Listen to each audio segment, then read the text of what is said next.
हेर्नुहोस् है साथीहरू, हामी आमा छोरी चाहिँ डुल्न लाग्यौँ। आमा कस्तो लागिरहेछ डुल्दाखेरि?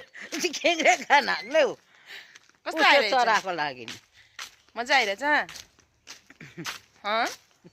तपाईँको नाम के अरे भनिदिनु त एकचोटि। तपाईँको नाम के हो भन्नु न,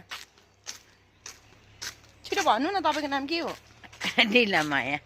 लीलामाया के हो? मगर घर कहाँ हो? कुला घरेरा सबैले बुझ्दैन नेपालीमा भन्नु न। तपाईँ कति वर्षको हुनुभयो अहिले? 71 वर्षको। 70 र 1 भनेको कति हो? 71 वर्ष नि। 70 र 1 भनेको साथीहरू आफै जोडेर हिसाब गर्नुहोस् है, 70 र 1 भनेको चाहिँ कति हो? अनि तपाईँको श्रीमानको नाम के हो? किन केही मरिते हो नि। नाम छैन श्रीमानको?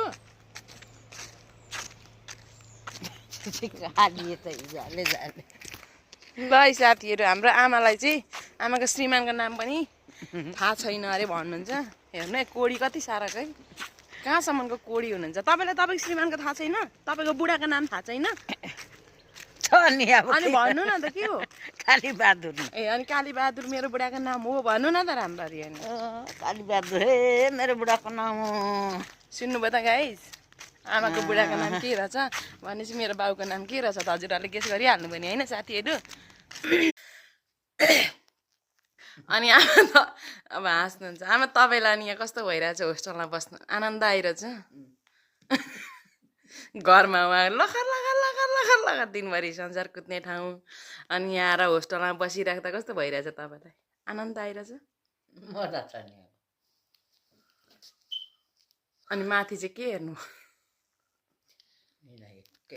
पुरा आमाले चाहिँ होस्टेलमा पुरा बस्नु त हेर्नुहोस् है, बेड सेट मिलाएको।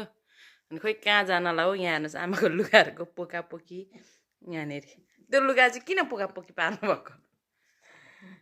पोका चाहँदा त नि अब नेपालीमा भन्नु न, सबैले बुझ्नुहुन्न नि त। त्यो यो चाहिँ किन पोका पार्नु भएको? पोका पारेको नि भोलिपर्सि गुन्टा पारेर हिँड्ने सजिलो।